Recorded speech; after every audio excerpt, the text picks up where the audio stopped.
but that's not how 2020 worked out. So I'm really grateful to Mitchell for putting this together and inviting me. So as he said, I am running to represent the district just south of here, which includes Barrie and Hubbardston. So if I win, which is a big if I win, Steve Brewer and Ann Goby would be my constituents, and they'll be calling me with complaints, and I'll look forward to it, and I will take their calls. And I'm very proud to be here supporting fellow Democrats like Will LaRose, and Ann, of course, and Jim McGovern, and also Ed Markey. I've always supported Markey, and I found out yesterday that Ed Markey is also supporting me. He has endorsed me in my campaign.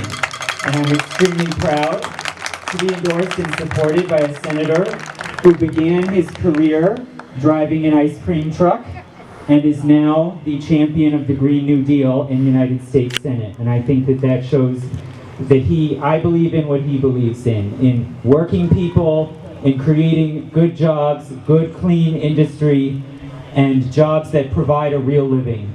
And I'll just explain very briefly why I'm here as a Democrat supporting fellow Democrats.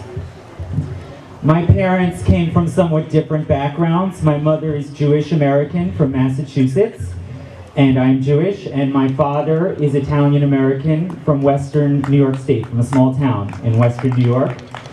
And there are some differences. Their backgrounds were not exactly the same. There were some different experiences, but they shared a lot in common too. Both sides of my family were Democrats who believed in the New Deal and who believed in the dignity and the respect due to working people.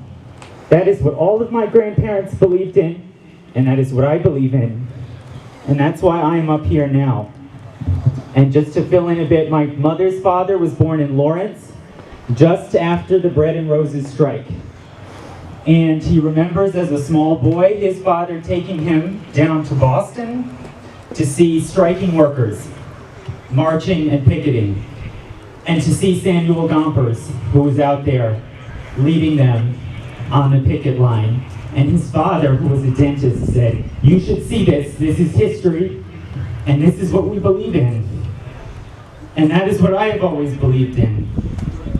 And this jacket I'm wearing right now, this belonged to my other grandfather, my father's father, who was born in a village in Italy and came over to this country at the age of 9 in 1927 from a sharecropping peasant village.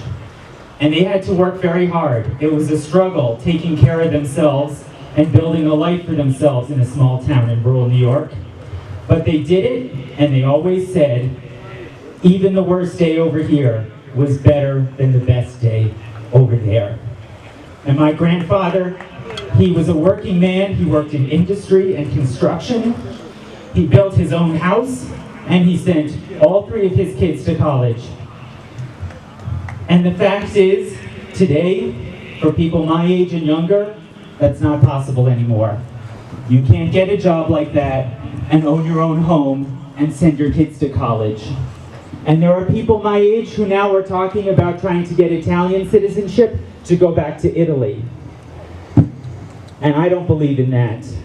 I believe in fighting for our country and fighting for the middle class and the working class here in America and not giving up. And we can never, ever, ever allow the Republicans or right-wingers to try to take the mantle from us of representing and fighting for the average man and woman. That is our job. That is who we are. We can never cede that to them again. And that is why I'm running, and that's why I am here, and that's why I believe in building up industry with jobs that provide a real living wage, benefits, time off, worker safety, paid sick leave, and the right to unionize and to stand up for yourself as a unionized, organized worker. That is what I believe in. Thank you. Go to Sam Biagetti for State Rep on Facebook. Share everything I post. Thank you so much, everyone.